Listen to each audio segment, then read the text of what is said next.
Welcome back. Well, the first full week of the 118th Congress now in the books. The GOP-led House placing Republicans at the forefront of leading some of the high-profile committees, important committees, including the Appropriations, the House Ways and Means, Financial Services, and Energy and Commerce committees. Joining me right now is Florida Congressman, member of the House Oversight and Government Reform, Budget, and Small Business Committees, also member of the House Select Committee on the Economy. Byron Donalds is here.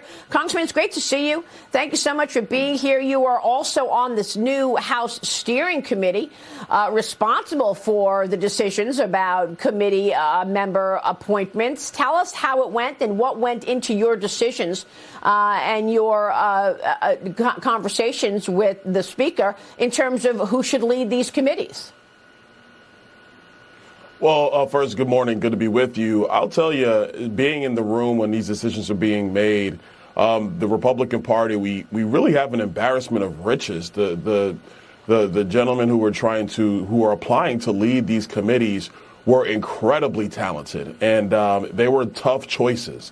But coming out of the room, we believe that these are going to be the people that are going to lead these committees in the best way possible, and that they are going to get the job done for the American people. I mean, it was everything, not just from personal backgrounds, but also what was their plan? What were they going to do? So not only did we do that, we also went through the process of making sure that we call them the 8 committees in Congress: Appropriations, Financial Services, Ways and Means, Energy and Commerce, that members who had put the time in, put the work in, were slated on those committees so they can get to work as well, so we can be effective in this Congress. Well, I mean, Congressman, there's a lot of work to do. OK, let's talk about oversight. The 14th round of the Twitter files have been revealed. Top Democrats denounced reports about flaws, no evidence in the Trump-Russia investigation. It was, of course, broken wide open by California then Congressman Devin Nunes. He was on my Sunday Morning Futures program literally almost every week, telling us the evidence that he was discovering, and he was attacked. The show was attacked, and I was attacked because we were searching for the truth. Tell us what your takeaway is from these Twitter files. Well, this is stuff where I talked to Devin about it once or twice. He was right then. Obviously, now he is being supported, and he is right now. The thing that's even worse is that you have members of the intelligence community, Adam Schiff, and other top-ranking Democrats who knew this was a lie. Twitter was telling them this was a lie, but they kept going anyway because the politics that they were trying to insinuate demanded that they try to find some way to villainize Donald Trump.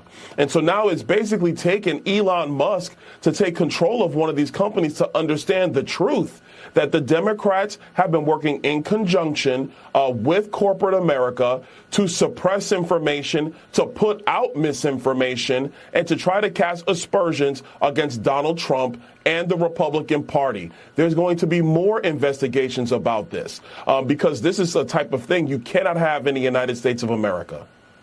I mean, it's just extraordinary that you have a sitting congressman, an elected official, at the time the chairman of the House Intelligence Committee, I'm talking about Adam Schiff, going on TV shows like Chuck Todd on NBC and telling the American people that there was collusion between Trump and Russia, quote unquote, in plain sight.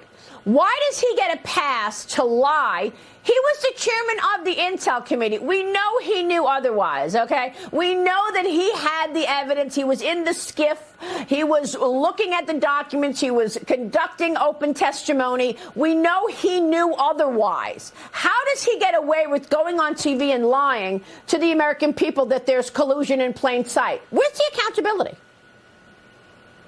Well, actually, he's not going to get away with this one. There's a reason why Speaker McCarthy is going to remove him from the Intel Committee. This is the reason why. Because he blatantly was lying. There are many members who believe he was leaking to the press, leaking key information to the press. And so that's one of those things we're not going to allow him to stay on the Intel Committee because now the proof is clear to the American people that Adam Schiff just simply can't be trusted with one of the most sensitive committees in all of Congress, the Intelligence Committee.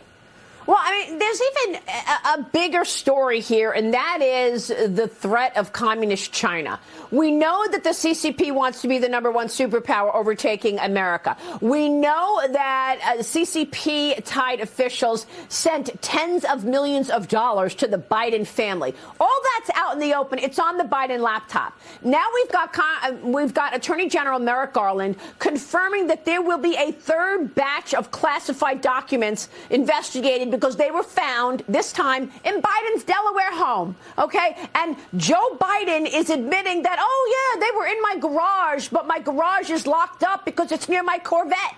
The White House keeps dodging the questions about it as well. Watch this. What is the White House trying to hide? Nothing. Someone gave the president a statement to read on Tuesday that was incomplete at best, misleading at worst.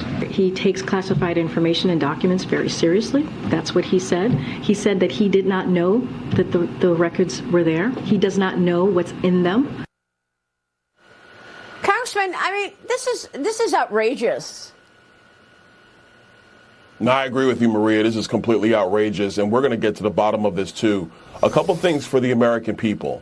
These documents have been in the possession of Joe Biden for years, which means that he had them when he took them when he was leaving the office of the vice president of the United States. Ladies and gentlemen, the vice president of the United States has the same ability to declassify information as you or I, meaning he has none.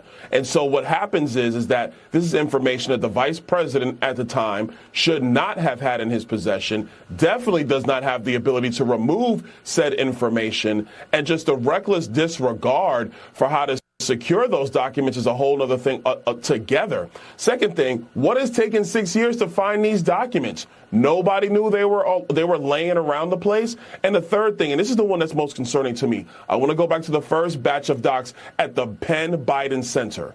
That Penn Biden Center, we have come to learn, has been funded in some respects by money from China. Joe Biden, when he was a private citizen after the vice presidency, was taking a salary from the Penn Biden Center. And yes, there was classified material found at the Penn Biden Center. This is a serious issue about national security and whether classified information has fallen into hands of people, obviously, outside of our intelligence community. And he did all this when he didn't have the ability as president to declassify information. And so people will say, oh, they're not already the internet trying to compare this to Donald Trump. It's one very key delineation. Donald Trump was a president of the United States who has the ability, the singular ability, as head of the executive branch to declassify information. And he has actually been working with the National Archives about that for a year and a half.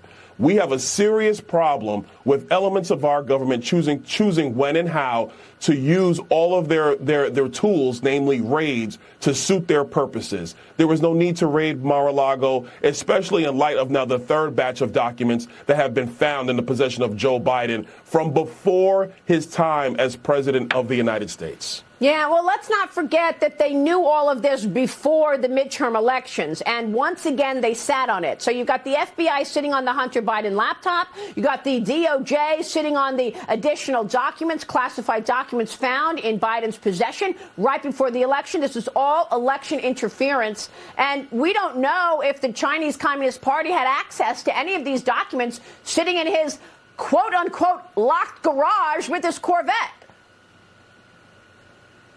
Look, I agree with you on all that, but you make a great point, Maria. For years now, Democrats have accused Donald Trump and Republicans for either ignoring election interference or even engaging in it in a subtle way or a clandestine way. What the Twitter files have shown and what this information, what these documents have shown, that it's actually Democrats who have engaged in misinformation with respect to elections. And for the Department of Justice and the FBI not to release this information to the public, considering that Democrats were in part running on Donald Trump's quote unquote misuse of classified information, is outrageous. The public should have known, and House Republicans are going to make sure that they have the facts. Congressman, we're watching your leadership for sure. We want oversight. Thanks very much for joining us. The American people are steaming mad. Congressman Byron Donalds in Florida this morning. Thank you, sir. Thank you.